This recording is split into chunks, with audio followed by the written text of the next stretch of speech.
If you want to be wealthy and happy the rest of your life, just learn this lesson well. Learn to work harder on yourself than you do on your job. I have found in my experience that income does not far exceed personal development. Now, sometimes income takes a lucky jump, but sure enough, unless you grow out where it is, it'll usually come back where you are.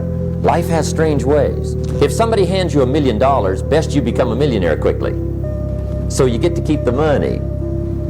Otherwise, sure enough, it'll disappear.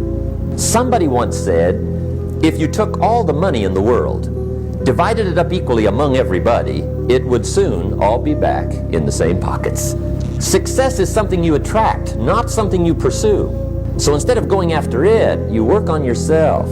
Personal development. Because true happiness is not contained in what you get. Happiness is contained in what you become. Now, if you're excited, if you wish to be successful, study success. If you wish to be happy, study happiness. If you wish to be wealthy, study wealth. Don't leave it to chance.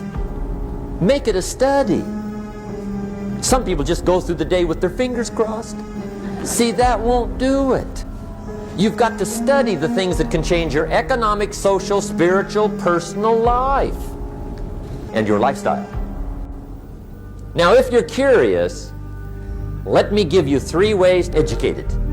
Standard education will get you standard results. And you can check those numbers and see if that's what you want. But if you want to go beyond that, you now have got to become self-educated. One way to learn is from your own experiences, but another way to learn is from other people's experiences. See, one book might save you 5 years if you read it. Did you know there's books on how to be stronger, more decisive, be a speaker, be a leader, have a better effect on other people, develop your personality? Did you know there's books on that? Did you know that hundreds of successful people have written their stories in books and they wrote down how they did it, and people don't read it? How would you explain that? Now, you don't have to read half the night, but put this in your notes: 30 minutes a day. 30 minutes a day. Read something positive, something challenging, something inspirational, something instructional. At least 30 minutes a day. Become a good reader. Now, that's my opinion. Listen to the other lecturers and listen to me and make up your own mind. Don't be a follower, be a student. Here's the second way to find out how to change your life. And that's to listen. Get around successful people and listen. Now, you can also learn from unsuccessful people. Take notes on both, negative and positive. Find out what poor people read and don't read it. Right? That's good information. Learn from the negative. But now you can also learn from the positive. Get around successful people. Listen to what they say. Listen to how they say it. It's important. Now, here's some of the best advice I've got for the whole evening. Poor people ought to take rich people out to dinner and listen. That's some of the best I got. But you're right. Poor people don't usually take rich people out to dinner. The guy said he's rich, let him buy his own dinner. I'm not coming up with any money. You're lucky to get your own supper, let alone running around trying to find a rich man to feed. And the guy's behind. If a guy's not doing well, one of the first things he ought to do is find a guy that is doing well and offer to buy him his dinner.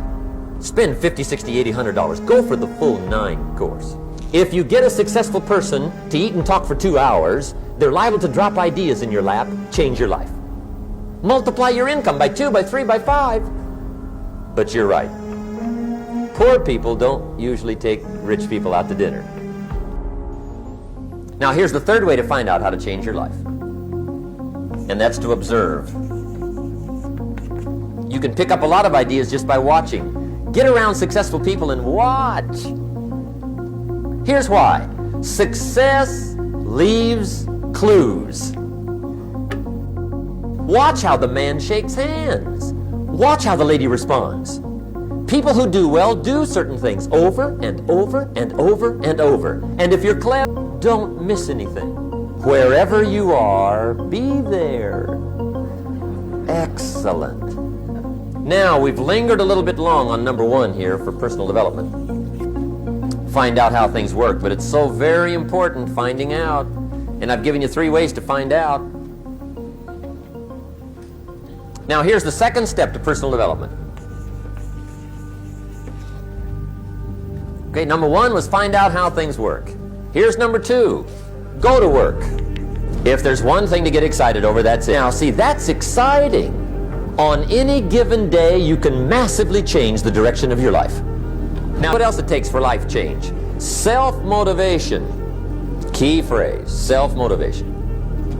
I don't know why we call it self-motivation. It's really the only kind there is. You got to motivate.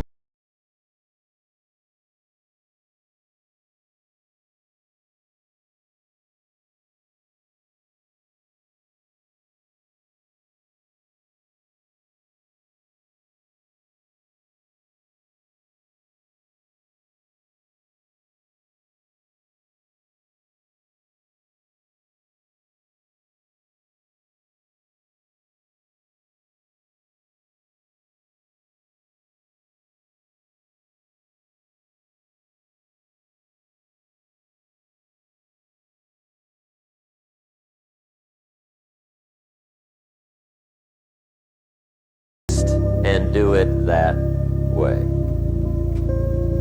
Even though it seems to take a little longer, do it right. Don't compromise with right.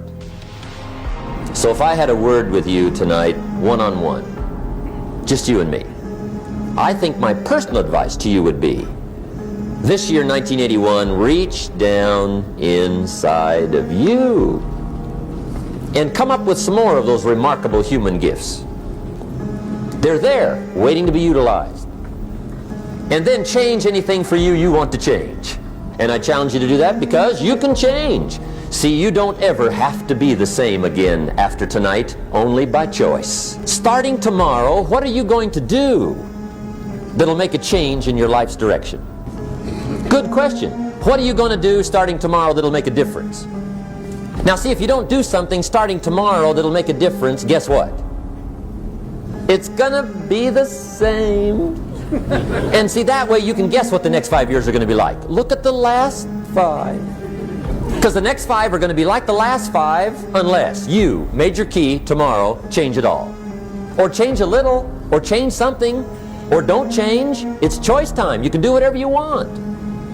But it's nice to know any day you wish you can change your whole life.